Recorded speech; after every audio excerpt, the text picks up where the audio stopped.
The biggest thing is just try and find your passion about life again. It makes you the most attractive because the more that you do your passions, the more you light up, and that is what men are attracted to is a passionate, confident woman. Did you push record?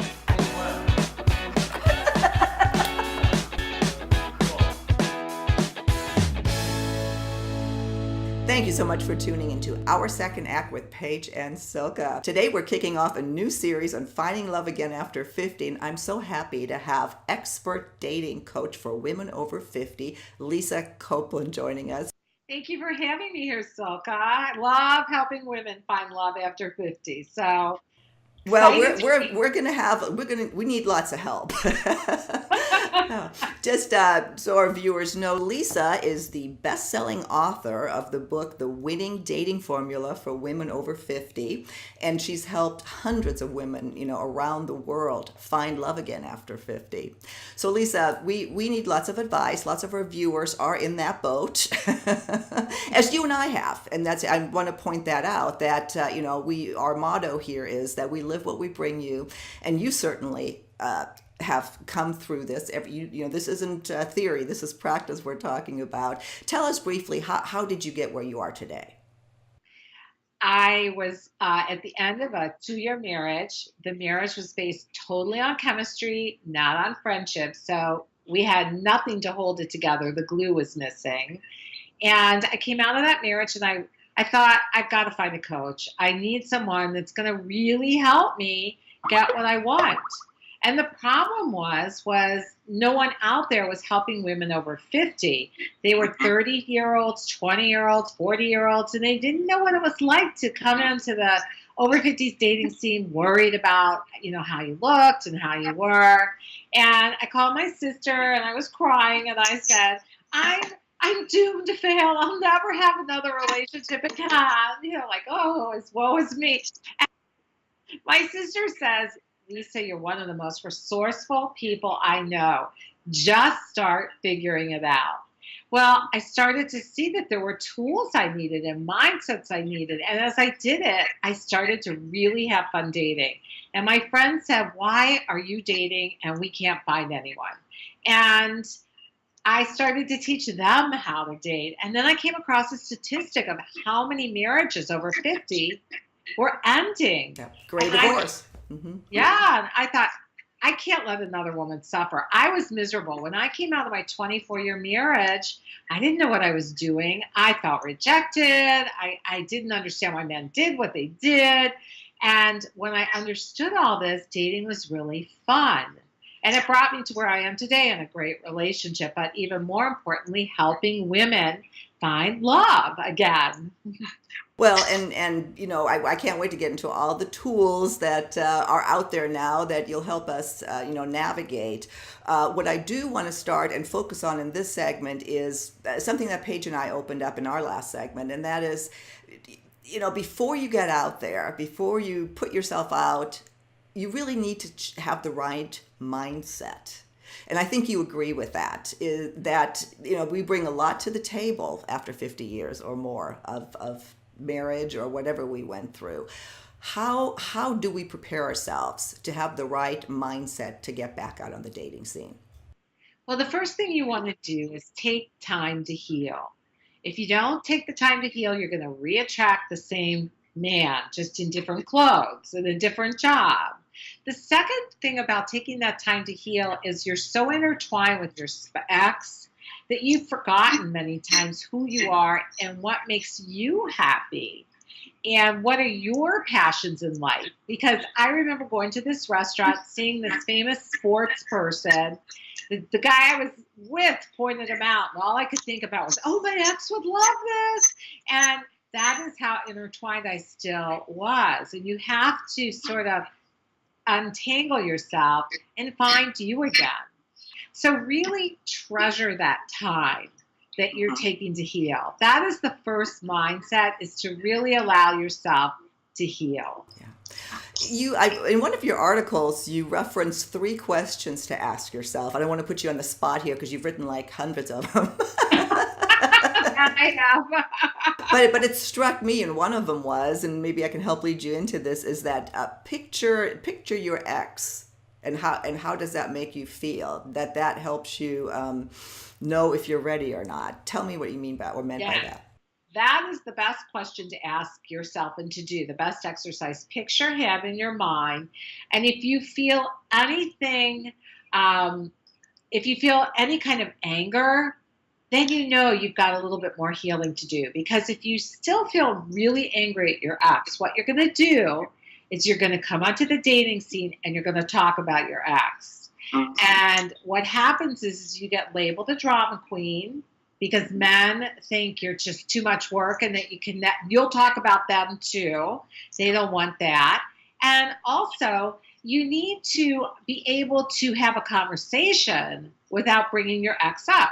So it is pretty normal in when you meet someone to say, why did you get divorced? And the best thing that you can say is, we just grew apart.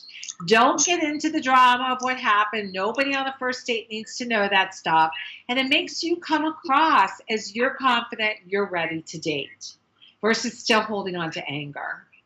You said to rate your confidence in dating. Yeah. So when I work with clients, one of the first questions I ask them is, on a scale of 0 to 10, where is your confidence in the real world? And we're all pretty confident and successful. Many are successful, whether it's as taking care of kids, whether it's in a job, whatever it is, we have success. And then and so that number will often be 8, 9, or 10. And then I say, now, how confident are you with around men and dating? And that number suddenly plummets. And I've heard -5. I mean, I didn't even give that as an option, and I've heard that. And, and you really need to have confidence to go out and date. It makes you attractive.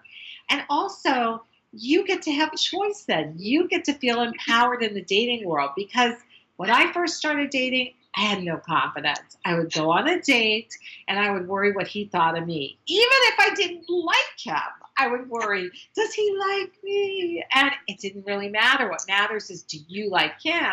And is he worthy of you? But you can't do that till you have confidence. Yeah. Well, it's funny how we go back. I've often said with my girlfriends who we've done previous shows on dating, it's like you're back in high school. It's the confidence level, especially after coming out of a long-term marriage. You are back in high school. But that's where we have people like you to help us. Well, yeah, thank you. And then the other thing that you touch on in many of your articles is again, the mindset, the new mindset we need to get in on with the kind of men that we're looking for, and what we want out of a relationship. What do you mean by that?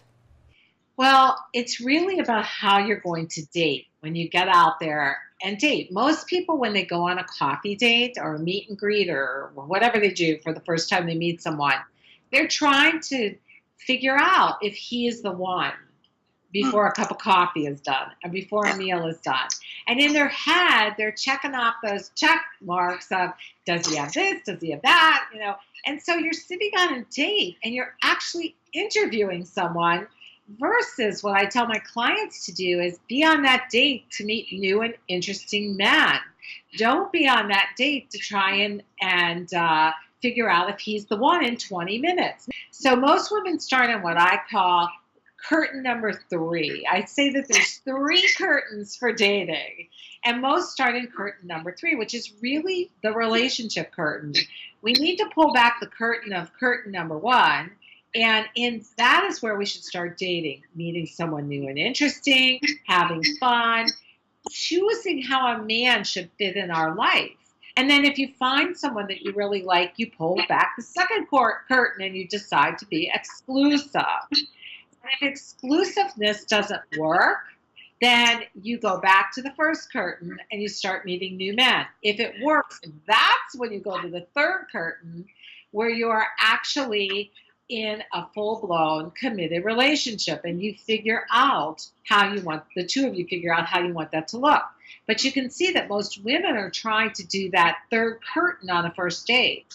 And it's the biggest setup for failure because they miss good men trying to check off the resume list. Exactly, exactly.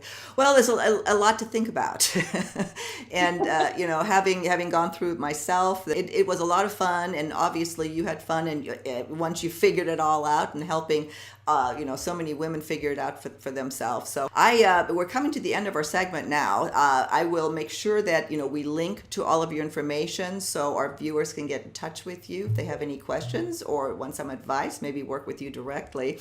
So that will be in the video description. Lisa, and before I close out for this segment and we come back to discuss how to get yourself out there, is there anything else you want to tell our viewers in closing?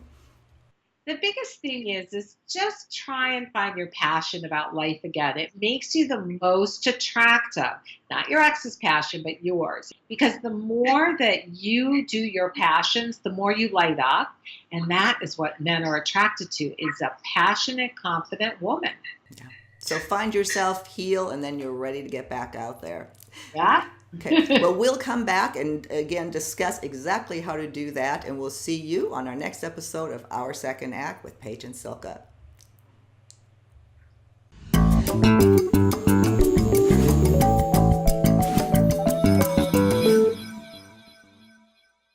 Thanks again for joining us today. I hope you found this information helpful. If you haven't already done so, please just take 1 second to subscribe to our channel. The button's right over here.